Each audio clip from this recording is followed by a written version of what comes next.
राम राम दोस्तों, ज्योतिष के इस विशेष कार्यक्रम में आपका फिर से स्वागत है। आज के इस वीडियो में हम बात करेंगे कि 23 अप्रैल 2024 को मंगल देव कुंभ राशि से निकलकर मीन राशि में संचरण करेंगे, तो इसका क्या प्रभाव रहेगा। 23 अप्रैल से 1 जून 2024 के बीच में मंगल मीन राशि में ही रहने वाले हैं। मीन राशि मंगल के परम मित्र बृहस्पति की राशि है। मीन राशि नेचुरल जोड़ी है। काल पुरुष कुंडली जो कि मेष लग्न की होती है उसके 12वें भाव में आती है। तो मीन राशि का संबंध आपकी कल्पनाशीलता से है, साइकिक एबिलिटी से है, अध्यात्म से है। योगा, मेडिटेशन, अकल्ट, हीलिंग, इनका संबंध भी मीन राशि से होता है। भौतिक जीवन से जो दूर की चीजें हैं, आइसोलेशन, अलगाव, विदेशी स्थान, अस्थिरता, बदलाव, इन सबको मीन राशि दिखाती है। मंगल देव आपके साहस, पराक्रम, करेज के कारक है। आपकी विल पावर, जुझारूपन, दबंगई, राइवलरी, हर तरह का कंपटीशन में आप कैसे अपने आप को प्रेजेंट करते हैं, ये सब गुण मंगल के अंदर होते हैं। मंगल की स्थिति बताती है कि आप अपनी फिजिकल एनर्जी, शारीरिक ऊर्जा को कैसे और कहां पर खर्च करने वाले हैं। मंगल देव जब मीन राशि में जाएंगे तो आपकी शारीरिक ऊर्जा अध्यात्म पर, इमेजिनेशन पर, योगा, मेडिटेशन पर खर्च हो सकती है। एथलेटिक्स, डांस पर खर्च हो सकती है, क्योंकि 12वें भाव से पैरों को भी देखा जाता है। देखिए, इस बार का जो मंगल का गोचर है ये एक विशेष गोचर है, क्योंकि मंगल जब मीन राशि में प्रवेश करेंगे तो राहु वहां पर पहले से ही गोचर कर रहे हैं। तो मंगल और राहु की युति बनेगी, जिसे शास्त्रों में अंगारक योग कहा जाता है।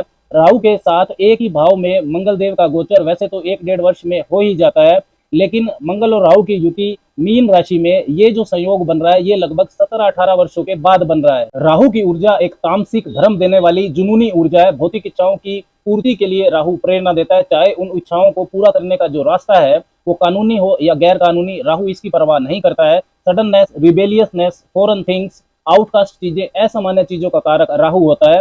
मंगल और राहु दोनों ही नेचुरली, नैसर्गिक रूप से अशुभ ग्रह होते हैं। मंगल जहां स्पोर्ट्स, एक्सरसाइज, जिमिंग करना, engineering, competition, police, army, technology का कारक है, इसी के साथ ही मंगल हर तरह के वाद विवाद, फिजिकल फाइट्स, हिंसा, चोट लगना, दुर्घटना, कर्जे, क्रिमिनल टेंडेंसीज का भी कारक होता है। तो मंगल के अंदर सकारात्मक और नकारात्मक दोनों तरह की ऊर्जाएं होती है। मंगल और राहु के एक साथ आ जाने से राहु मंगल के नकारात्मक गुणों को एम्पलीफाई कर सकता है। नेगेटिविटी बढ़ेगी, दबंगई, चीजें नहीं मिले तो उसे छीन ले, ऐसा एटीट्यूड बढ़ेगा। क्रोध, आक्रामकता, तामसिकता में वृद्धि होगी, इसीलिए इसे अंगारक योग कहा जाता है। रिस्क लेने की अक्षमता बढ़ेगी, इच्छा शक्ति, विल पावर बढ़ेगी, अपने लक्ष्य को हर हालत में पाने की कोशिश रहेगी।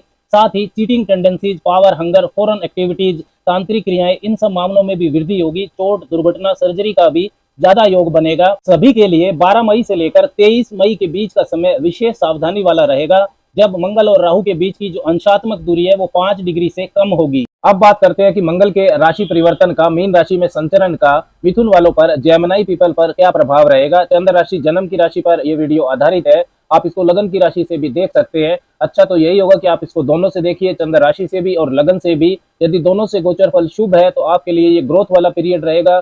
यदि एक से शुभ और एक से अशुभ है तो आपको परिणाम भी मिश्रित मिलेंगे, शुभ भी और अशुभ भी। यदि दोनों से गोचर फल अशुभ है तो आपको काफी सावधानी रखनी होगी।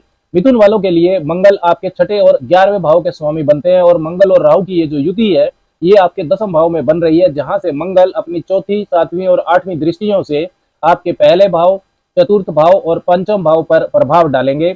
मंगल आपके लिए 6ठे और 11वें भाव के स्वामी है, तो भाव स्वामित्व के अनुसार वो आपके लिए अशुभ ग्रह बनते हैं, फंक्शनल मेलेफिक है। 6ठे भाव से रोग, ऋण, शत्रु, चैलेंजेस, आपका डेली रूटीन, इन सबको देखा जाता है। 11वें भाव से आपके gains, income, professional network circle, इनको देखा जाता है। और 10वें भाव में जहां मंगल और राहु का योग बनेगा वो आपका कैरियर भाव है, आपका वर्क एनवायरनमेंट, स्टेटस, अथॉरिटी, इनको 10वें भाव से देखा जाता है। तो 6ठे भाव के स्वामी होकर जब 10वें भाव में जा रहे हैं तो कैरियर में चैलेंजेस और चुनौतियां बढ़ेंगी, शत्रु भी बढ़ेंगे, लेकिन मंगल को दिशा बल भी मिलता है 10वें भाव में, तो उसका सामना करने की हिम्मत भी आपके पास होगी। 11वें भाव के स्वामी होकर 10वें भाव में है तो जितनी मेहनत करेंगे उतना लाभ होगा, लेकिन क्योंकि मंगल वहां पर अकेले नहीं है, राहु के साथ है, तो स्थिति इतनी साधारण नहीं रहने वाली है। अपनी नौकरी में, वर्क एनवायरनमेंट में, अपने व्यवहार, अपनी आक्रामकता पर आपको ध्यान देना होगा। वर्कहोलिक एटीट्यूड आपका जरूर बनेगा, बहुत सारे नए आइडियाज भी आपको आएंगे, गो गेटर्स बनेंगे, नई चीजों को आप सीखना भी चाहेंगे, वर्क प्रोफाइल को आप बढ़ाना भी चाहेंगे। यदि आप विदेश में काम कर रहे हैं या defence sector, energy sector, technology, innovative fields, media, इन सब में यदि आपका व्यवसाय है तो आपको लाभ हो सकता है। अगर आप कैरियर के लिए, एजुकेशन के लिए घर से दूर जाना चाहते हैं, विदेश जाना चाहते हैं, तो भी आपका प्रयास सफल हो सकता है। लेकिन कार्य क्षेत्र में इम्पल्सिव, आक्रामक व्यवहार के कारण आपके झगड़े हो सकते हैं, शत्रुता आपकी बढ़ेगी, वाद विवाद हो सकते हैं, सीनियर से आपके वाद विवाद हो सकते हैं। आप समाज के प्रभावशाली लोगों से लिंक बनाना चाहेंगे, लेकिन आपको गलत संगति मिल सकती है जिससे आप परेशानी में पड़ सकते हैं। यदि आपकी महादशा अंतरदशा खराब चल रही है तो आपकी जॉब छूट भी सकती है या कोई कानूनी परेशानी शुरू हो सकती है। देखिए 1 मई 2024 से बृहस्पति राशि परिवर्तन करेंगे, वो आपके दसम भाव के स्वामी हैं और वो 12वें भाव में गोचर करना शुरू कर देंगे। और साथ ही में मई के महीने में 13 मई से लेकर 24 मई के बीच में मंगल और राहु काफी क्लोज कंजक्शन में होंगे। उनका जो अंशात्मक दूरी है वो 5 डिग्री से कम रहेगी, तो काफी सावधानी आपको रखनी चाहिए। सूर्य देव जो आपके तीसरे भाव के स्वामी हैं वो 14 मई से पहले आपके लाभ भाव में गोचर करेंगे अपनी उच्च राशि मेष में। तो काफी नए आइडियाज आएंगे आपको इनकम बढ़ाने के लिए। आप कोई नया स्टार्टअप शुरू करना चाहते हैं या कोई नया बिजनेस शुरू करना चाहते हैं तो समय बहुत ज्यादा अनुकूल नहीं है। उम्मीद से ज्यादा धन आपका इन्वेस्ट हो सकता है या धन आपका फंस भी सकता है। अपने करियर के लिए अपनी काबिलियत, पर्सनल और प्रोफेशनल एफिशिएंसी को बढ़ाने पर यदि आप फोकस करेंगे तो आपके लिए अच्छा रहेगा। करियर में बढ़ोतरी के लिए या नया काम शुरू करने के लिए कर्ज लेना भी शुभ नहीं रहेगा, इसको आपको अवॉइड करना चाहिए। शॉर्टकट ना अपनाए, किसी भी तरह की कॉन्स्पिरेसी का हिस्सा नहीं बने। मंगल की चौथी दृष्टि आपके पहले भाव पर रहेगी। पहला भाव आपके सेल्फ को रिप्रेजेंट करता है, आपका व्यक्तित्व, एटीट्यूड को वहां से देखा जाता है। मंगल की इस दृष्टि के प्रभाव से क्रोध आपके अंदर बढ़ेगा, आपके अंदर आक्रामकता बढ़ेगी। अपनी सामाजिक छवि, सोशल जो इमेज है उसका आपको विशेष तौर पर ध्यान रखना है, उसको सही रखें क्योंकि इसका सीधा प्रभाव आपकी पर्सनैलिटी पर पड़ेगा। मंगल की जो 7वीं दृष्टि है वो आपके चतुर्थ भाव पर रहेगी। चतुर्थ भाव से घर, आपकी मानसिक शांति, प्रॉपर्टी, माता, इन सबको देखा जाता है। तो माता पिता से वाद विवाद करने से आपको बचना है। मन में आपके गुस्सा रहेगा। नया घर, नई गाड़ी, प्रॉपर्टी या घर बदलना, इन सब के लिए ये समय बहुत ज्यादा शुभ नहीं है। मंगल की जो 8वीं ट्रांसफॉर्मेटिव एस्पेक्ट है वो आपके पंचम भाव पर रहेगी। पंचम भाव से आपकी बौद्धिक क्षमता, आपके निर्णय लेने की शक्ति, स्पेकुलेशन, इन संतान, इन सबको देखा जाता है। मंगल की 8वीं ट्रांसफॉर्मेटिव एस्पेक्ट आपके पंचम भाव पर रहेगी। पंचम भाव से आपकी बौद्धिक क्षमता को, निर्णय लेने की शक्ति को, संतान पक्ष को, स्पेकुलेशन को, इन सबको देखा जाता है।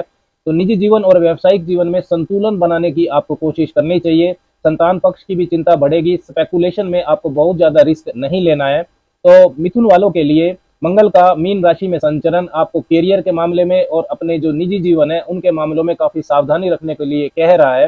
उपाय के तौर पर आपको हर रोज 3 बार हनुमान चालीसा का पाठ करना चाहिए। मंगलवार को गुड़ का दान करना चाहिए और मोर पंख को अपने पास या अपने आसपास रखना चाहिए। राम राम।